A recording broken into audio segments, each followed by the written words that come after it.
Welcome, Tate Mayfairs, to the Danish podcast, The Wrestler and the Nerd.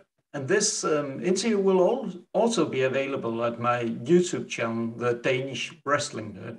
But, Tate, we're not sitting here and hear me talking. We want to hear the greatness himself. Let us in a little bit about why Tateness is greatness. But, Tate, yeah, exactly. You want to know why Tateness is greatness, man?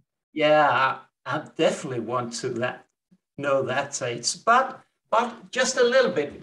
You must be a little bit curious about how the hell did a Danish guy contact you? I can tell you, I'm a sucker for great promos.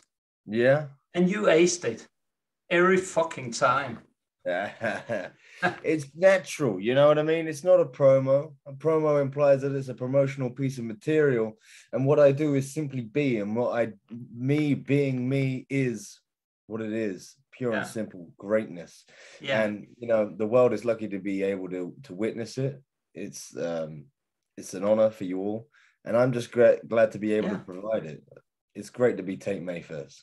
Yeah. So let's rewind it a little bit and start all the way back to where it all started with Tate Mayfairs. So let's hear about how did you get this sense of professional wrestling? Well, I come from a family of fighters. In truth,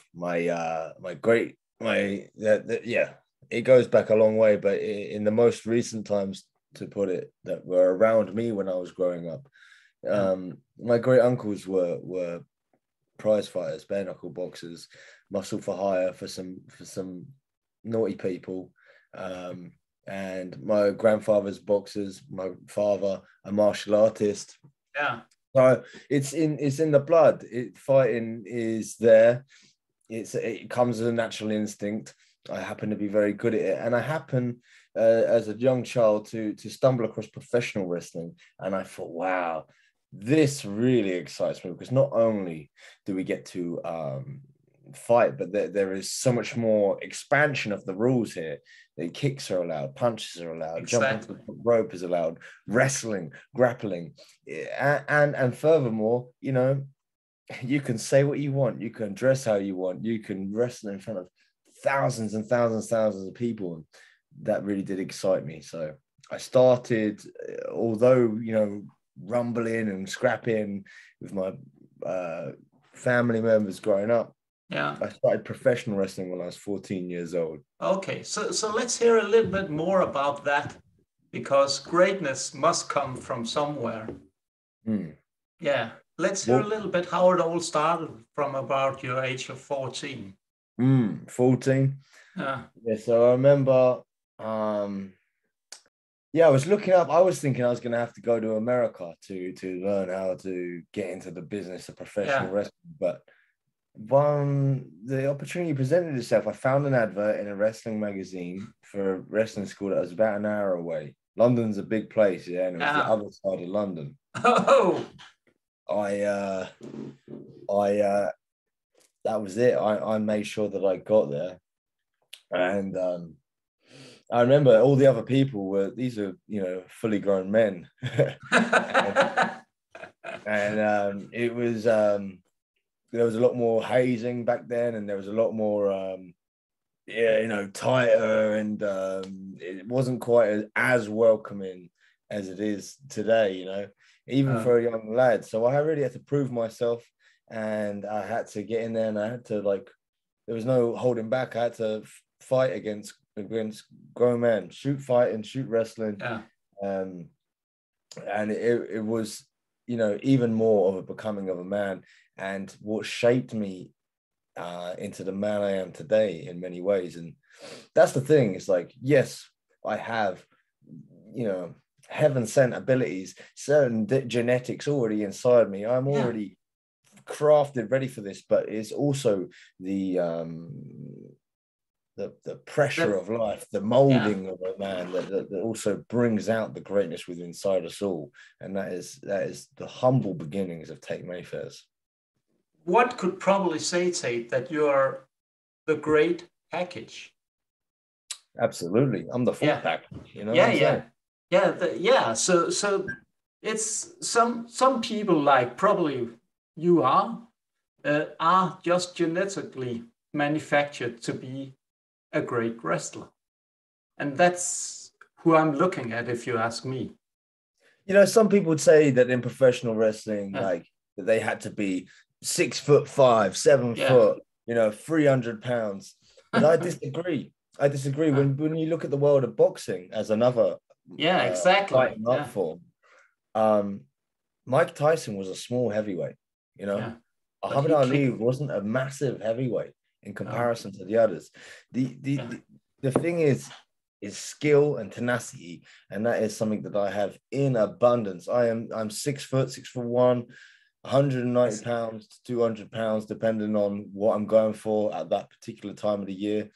And I get in there, and I believe I am the optimum size, strength, and athletic contribution of skills and abilities to be the best professional wrestler to ever walk planet Earth. yeah, And and you will walk properly everywhere.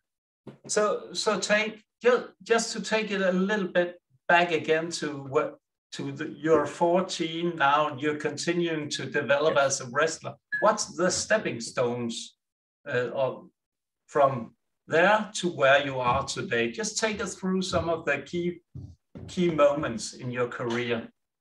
well, so I like I said, I took to it like I took to it like a duck to water, they say in England. It was Yeah, natural. It was very easy. yeah, I picked it up like this. Not just the fighting abilities that were already inside of me, but the abilities to navigate the ring in terms of, flying and hitting the ropes and the grappling side, which is not something that there was even more to understand about a yeah. professional grapple rather than just scrap about. Um, Yeah, it's not like so fighting in the schoolyard or something like that. no, yeah, there's a bit more. There's another level up from the street, Yeah, where it's like this is professional wrestling. There's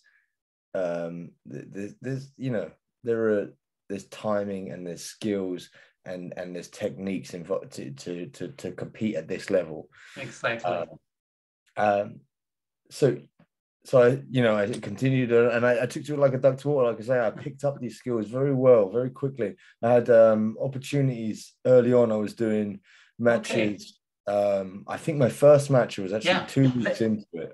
Let's hear a 2 weeks. little bit about your first match, Tate. Well, to begin with, they just kind of chuck you in there and see how you go. So the first Yeah. one was probably like I say, 2 weeks in, and it was a rumble. So there's about 30 Oh, odd people there, and it's like, get them over the top rope. But the yeah. first singles match, may have been, I don't know, maybe 2 months or something like this. Oh, that's And early. But that's also a sign of greatness. It must be. Because it if, is. yeah, I don't know how many times people want me to hammer the nail home, yeah, to drum the drum, but it's pure and simply am greatness, and it just is another thing that exemplifies why I am such. I wrestled like this for yeah. many years, and some of it was actually broadcast on the wrestling channel at the time that existed, Okay. which is like a wrestling channel Yeah. on premium television in the United Kingdom, Ah, and I did well. But you know what? Life and the universe has a grander plan for Tate Mayfairs. yeah. He said Well, it was too simple, it was too easy, it was too unrelatable okay. for me to simply go from there and skyrocket Yeah. to the very top of the industry. No, what we needed to do, I understand this now, is Yeah. that we needed to go on a personal journey to understand and comprehend Ah, deeper about myself and to write a legacy that other people, common people, normal people could latch onto and live vicariously through to empower them and make them become greater. yeah. So 18 years old, I've been wrestling for four years. I had to take a deviation. I had to take Okay. a deviation from what I was doing. The wrestling scene in the United Kingdom was not as profitable No. and as prolific as it is now. And so I had to have another little look around. I found But other ways of making money. Tate probably also, I think probably they were not ready for you at that time. There were not. There was many things. The world is a perfectly designed organism. It is majestic in its design, and it was what was meant to happen was I was meant to step away from professional wrestling. Okay. But I continue to fight, and I continue to get involved in other things, in ways to make money and ways to expand my knowledge of the universe and the world. I traveled around the world. I traveled and I did business, and I explored and I performed, and I understood more about my body, the world, about combat sports, about business. And I came back and once again picked it up. Boom. No problems. And I've been back for another 4 years. And I am, if you go on the internet and type it in, the greatest professional wrestler to ever walk planet Earth, you see a picture of me. And that's a fact. You can do it right now. Listeners can do it right, pause it and do it right now. Or whatever they want. The greatest professional wrestler to ever walk planet Earth, me. And let me tell you right now, I can let you in on a little secret there. I have already done it. So and what do you see? The man I'm looking at right now, actually. Absolutely. So Tate, the rocket really launched from until when you picked up professional wrestling again and went from there to where you are now. Are you asking what was the key moments from when I returned back to professional wrestling? Yes, exactly. Oh God, man, that's hard to put down into a few points, but the most important was the first one. I had my, I was thinking, God, it would be good to go back to professional wrestling. I felt the calling back, and I thought now it might be the time to get back in front of the masses and let them in on who I am. And like I say, lead by example and make the world a greater place. And I was contacted by one of the men who used to train me. Charmin Don Charles. Barry Columbus. And he said, I believe it's time. I think you're going to come back. If you want to, you can. And my dear friend Sid Scala as well. He opened up a door. He said, come on down. So I did. Came down. I did my first one there. Of course, like I say, ducked the water.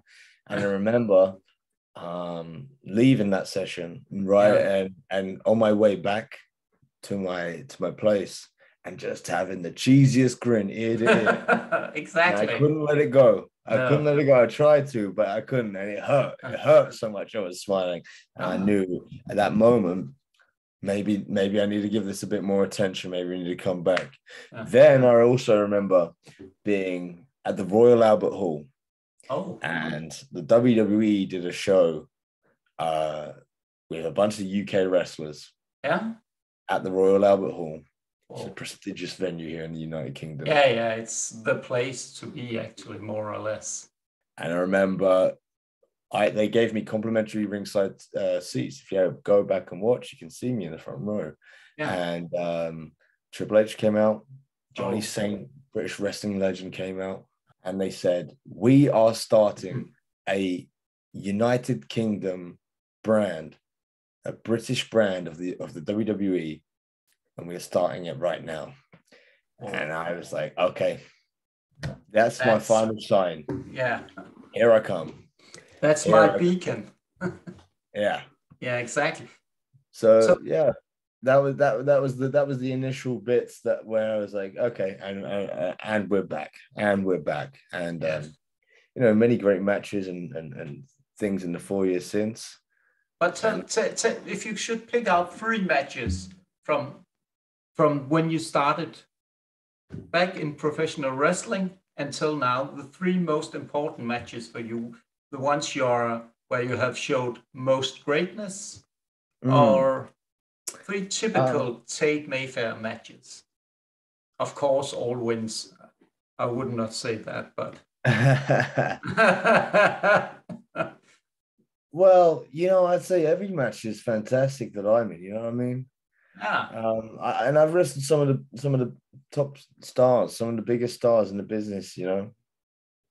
Um, and I've had matches that were ended up on television through. There was one time a footballer,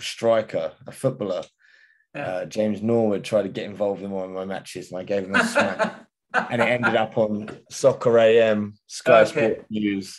That was funny, and yeah, I've wrestled multiple top names. Too many. I don't want to start listing off the top No. names because I know that afterwards I'll hear it and go, oh, and I missed this, and this. And the point is none of those names are more important than my name, so they don't even deserve the credit. But No, not at multiple all. ones that have also helped as stepping stones to be like, okay, and now I've learned something from what you've done there, and I now am even better now from having fought you. I remember I had a match with NXT UK superstar Shah Samuels at the 15-year IPW, and I thought I'd try jumpstart him. I thought I'd try getting on him early, and I did. And it was going well until it wasn't, and he started hitting me. And he threw me so hard at these he whipped me, Irish whip. He whipped me so hard towards these ropes that the top rope actually snapped, and I flipped completely out the ring. Whoa! And I was knocked for 6. Yeah. And I had to find a way now. My whole game plan had gone out the window. I thought I'd get him early and get him done and get him out, but my whole game plan went south, and I had to think on my feet and come up with a new way to beat this guy in a ring where the ropes are out of bounds. I can't even, what I mean? Yeah, that's a key important thing in wrestling, that the ropes. And he's a big guy at the time, so that was kind of part of my thing. I was just going to kind of keep coming at him and chopping him down. Yeah. And I'd been knocked for 6 out the ring. So that was a good match. If you type in in terms of adapting to the scenario, that was a good one. Tate Mayfairs versus Shah Samuels. Yeah. And that helped me, on the mental aspects again, to get elevated. Yeah. Think about this in another way. Yeah. So another one is a rounds match. I did against a guy called Richie. And I love British rounds matches. I've done quite a few. Okay. But this one I think was particularly good. As far as I'm concerned, as far as my work is concerned, I proved why I am one of the best professional wrestlers to ever walk the planet Earth. And then again, more recently, if you go on the WWE network and you type in Tate Mayfairs, there's a bunch of matches there. But one I think that you get to see me on. I mean, I've wrestled for the WWE now. I've wrestled for NXT. But one match where I get to showcase a little bit more, and you see a bit of the banter and the back and forth I have to deal with the audience, is myself versus Dean Allmark at Progress Wrestling. He's a very experienced guy, and I schooled him. Yeah, of course you do. I'm not asking about if you scored it or not. I just take it as he's good. He's good. He's very, very good. 20 years professional wrestler, traveled around the world. He's very good. But Tate, take us a little bit back to the story behind you entering first WWE NXT UK. How were you contacted there? Well, quite simply, I was in the gym. And I was working out, and I see this phone call come through. And bear in mind, I get a lot of phone calls. Everyone wants to talk at me. And I see this phone call, and it's an American number. And I don't know who this is. I ain't got time to like just do another one of these sales pitch conversations where someone wants me to make an appearance for someone who I don't know. They've not gone through my agent, all of this. Yeah, So I just left it. You know how it is, right? Yeah. Greatness is everyone wants a piece of it.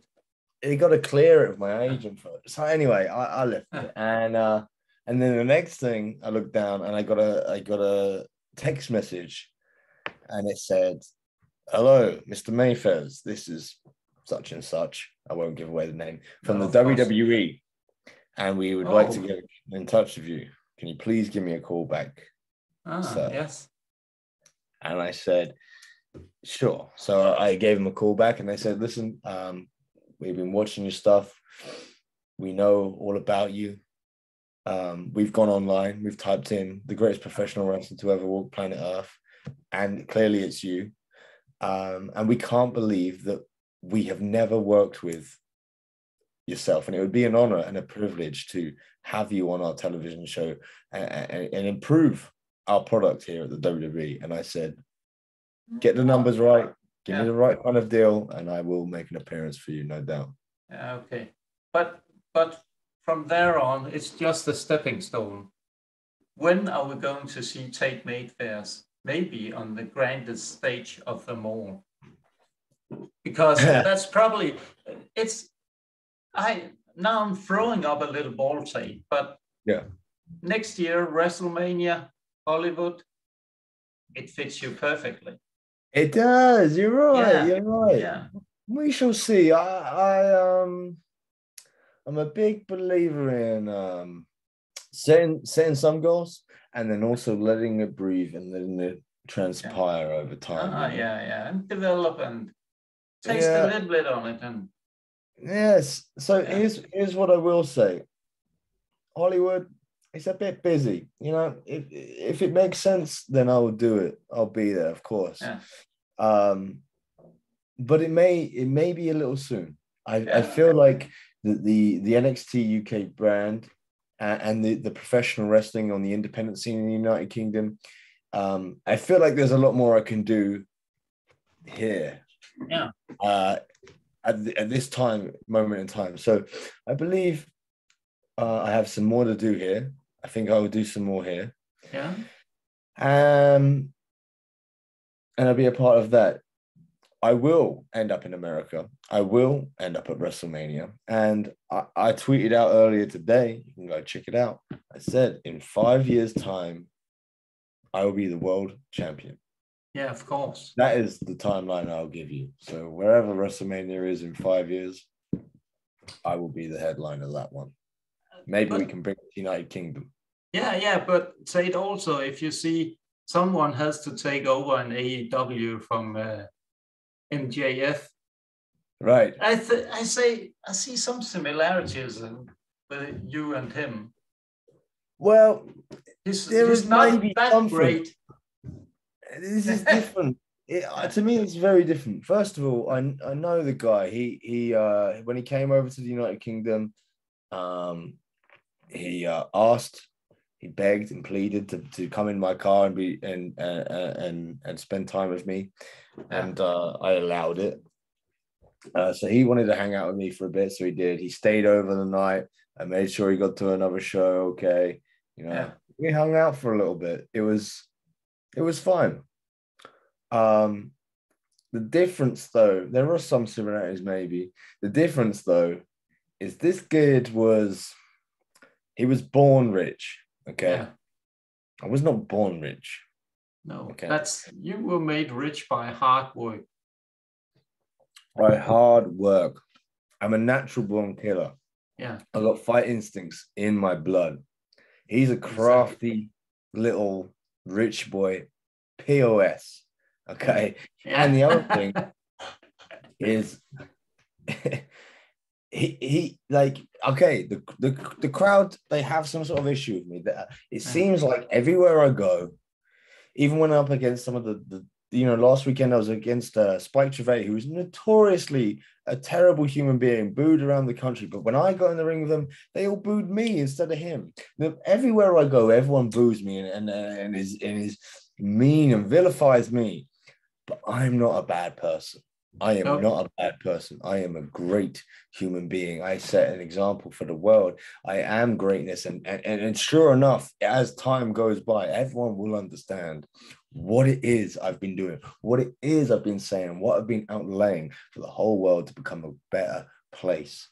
Every knee will bend. Yeah, probably you're laying out a every road. tongue will confess that Tateness is greatness, but people aren't quite ready yet. It's hard for them to comprehend what this is. It's a complicated language, but they will get there in time.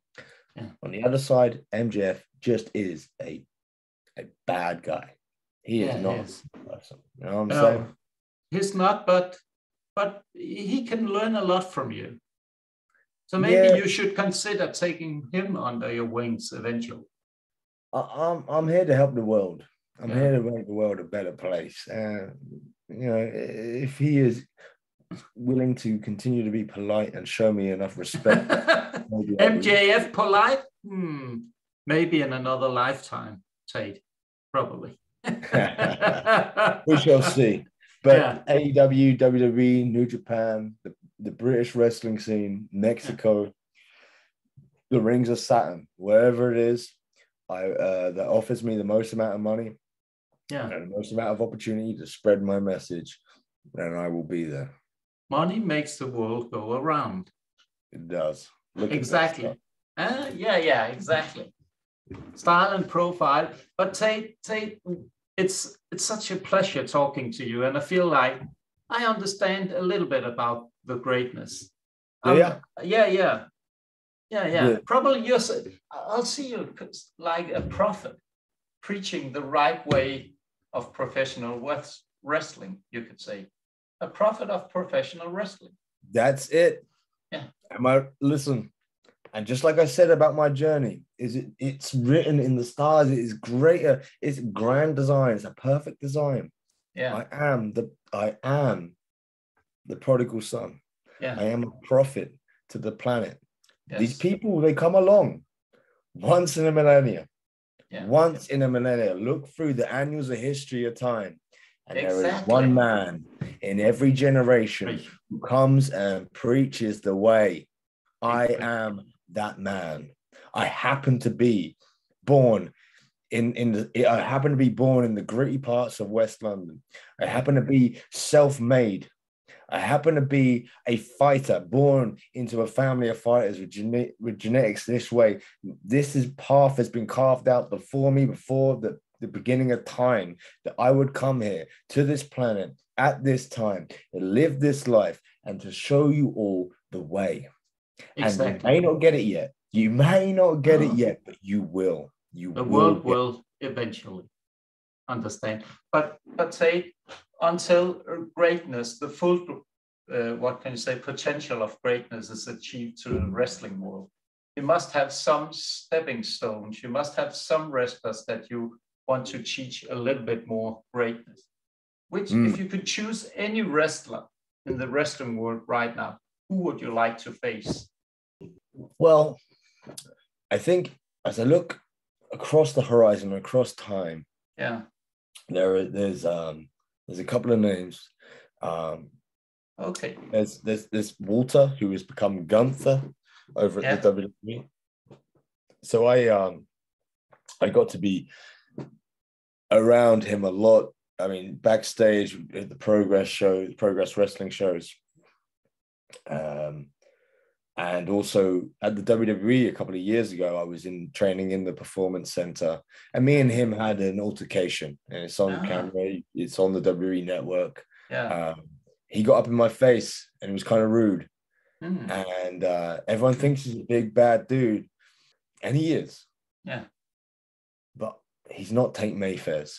And at that time in the WWE Performance Center, when he got in my face, I had to show restraint and I had to show respect to the setting I was in. Unfortunately, we are all playing this game. We all playing a game. We get to the top, and at that moment in time, I had to show restraint. But let me tell you this: if I get in that ring with him, and the playing grounds are even, I would love to chop that man down. Yeah. I will chop that man down, and I will make him pay for disrespecting me on camera in front of the world. That is one thing I would do. Another thing I would do, another NXT UK champion. Yeah. Pete Dunne, Butch. Oh, yes, Butch. Yeah. Okay. He and I go back. Okay. He may not want to talk about it. He may not want to go back there, but he started in professional wrestling. That was in my first time in professional wrestling. We were both two young guns. Oh. And we wrestled on the same shows. We wrestled in tag matches against one another, but we never fought each other one-on-one. And to be honest, I think he ducked me. And as great as he is, world-traveled, one of the best professional wrestlers on the planet right now. Again, he is not Tate Mayfairs. He is not Tate Mayfairs. And if anything, we owe it to ourselves as men, mano a mano. We owe it to each other to go one-on-one and test each other and see who is, the best from Britain and the best from that generation. So that is another. But in terms of stepping stones, as I said, they're both in America. They're both on SmackDown, right? And I will get there. But at the moment, I need to deal with right here in the United Kingdom. And here in the United Kingdom, I, as recently, once again, at the WWE NXT UK tapings, television. Yeah. And, Pete Dunne, Butch's old pal from British Strong Style, Tyler Bate. He was the first NXT UK champion, and he's a fantastic wrestler. And on the British Isles, he seems like a very interesting fight. And I think from every fight, you learn how to become an even greater combatant. And that is certainly one I would like to do very much. I'd like to have a competitive match with that man before we both end up in different parts of the world, Exactly. But I think that's one wrestler say that I would really, really love to see you bring some greatness to. I have Kenny Omega. Kenny Omega. Yeah. That guy, yeah. This guy parading around is a great one. He's how many times has he won Wrestler of the Year? Because his old pal Dave Meltzer gives him the thumbs up. Yeah. Maybe Dave Meltzer is in the pockets of Kenny Omega. One could probably ask that question. When I look at Kenny Omega, I see a man who's had a lot of success. I see a man who, again, has traveled the world. He's had impressive matches, spectacular matches. But as a man, I see a loser. Yeah. I see a loser. I see a soft fighter. Yeah. I see sloppiness. I see poor footwork. I see a man who in the depths of a fight does not have the tank to continue fighting. I see a man who, when he stares in my eyes and I lick the blood off of my fists and keep driving forward, I see a man that crumbles. Okay? He ain't got nothing you will on crumble. He crumbles. He's not ready for the dark, murky waters. He ain't ready for pain. He ain't ready for West London. And I'll tell you another thing as well. You talk about grand matches, you talk about spectacles, all the rest of it. How good can you really be if you cannot beat a man who you've been fighting for an hour and a half? Yeah. When I fight, matches end. When I fight, matches end. When I smack you up the jaw, you go out. It will not be a 5-star, 6-star Tokyo Dome Classic. No, it will be a 30-second mauling when I knock his chin through his nose and everyone goes, damn, I guess it was all a load of crap. And Dave Meltzer has no choice but to get his pen out, get on his keyboard and tell the world how great I am. Yeah, and name that match of the year. Yeah, or Massacre of the Year. Or you know what I mean? It will go down in the history books for sure. But Kenny, if he wants it, he can come get it. Yeah, so this is a shout out to Kenny Omega or any other guys in the wrestling Anyone world. who wants it.